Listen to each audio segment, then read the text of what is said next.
In this video, I'm going to introduce the differential to you, which are based on linearizations. Next to teaching calculus to you, I'm also a researcher working on mathematical methods to maintain a safe electricity network. As the electrical power equations are too complicated for a computer to solve efficiently, I use differentials all the time because it helps me in estimating the error of these equations. Let us start with looking at the following two equations on the slide. Which one is easier for you to solve? That is of course the latter one, which is a linear equation. An equation of the form y is ax plus b.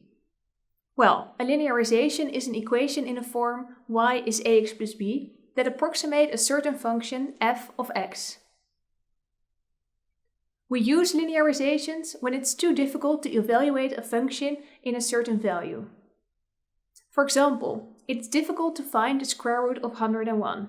So what do? Instead of solving the square root of 101, we approximate this function in a point a close to x. In this case, a is 100, because the square root of 100 is easy to evaluate.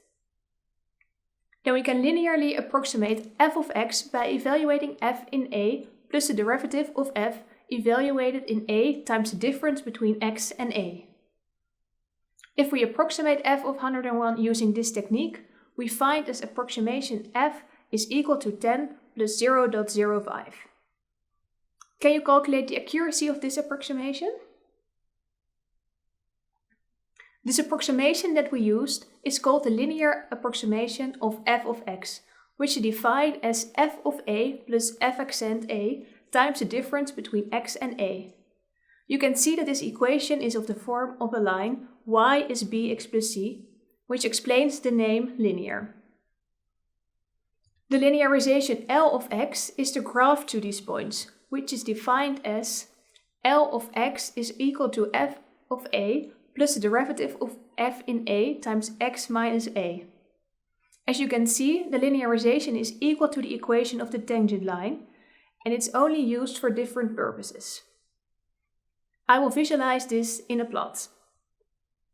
If I plot the function f of x is equal to the square root of x, we get the following blue graph. We want to evaluate the function f in a certain point, which is difficult to evaluate.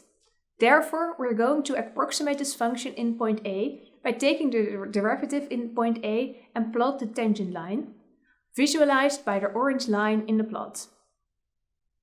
The linearly approximated value f of b can then be taken from evaluating the point B on the tangent line. The orange line is what we call the linearization, and its evaluation in point B is a linearly approximated value of f in B.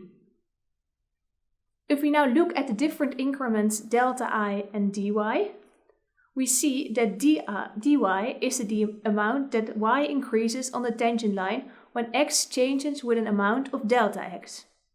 Well, delta y is the amount that y increases in the graph when x changes with delta x. The increment dy is what we call the differential. The differential is expressed using the derivative of f. The differential dy is equal to the derivative of f in x times dx. If we look at the graph again, we see what the differential means in terms of the linear approximation.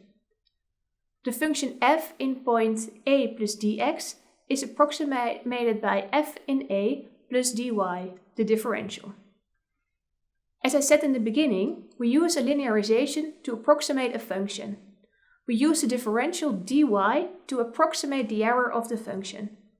We will show you this with an example that you can encounter, for example, when you're doing measurements for your research project. We want to determine the volume of a sphere by calculating this from the radius. We have measured the radius of the sphere and we find that r is 11 centimeter. As our measuring was not 100% accurate, we expect that the maximum error in this measurement is equal to 0.02 centimeter. Now we want to know what then the estimation of the error of the volume is when we compute the volume of the sphere using this measurement. We know the function to calculate the volume V of a sphere when we know radius r. We know that the error in the measurement is 0.02 and it's equal to delta r and thus dr. The approximated error of the volume V is dV, and we know that dV is the differential of the volume V and is expressed by the derivative of V of r times dr. The derivative of V is 4p r squared times dr. If we fill in r is 11 and dr is 0.02, we roughly find that dV is equal to 30. This means that 30 cm is the estimation of the error if we calculate our volume. In class, you will learn how you can find the exact error. To see whether the error is big, we can check the relative error, which is the error divided by its volume V when plugged in when r is 11, which is 5.4 times 10 to the minus 3. You've seen the concept of linearizations and differentials and how it can be used to approximate functions and to get an estimation of the error of the function. In the lecture, you will find more difficult examples.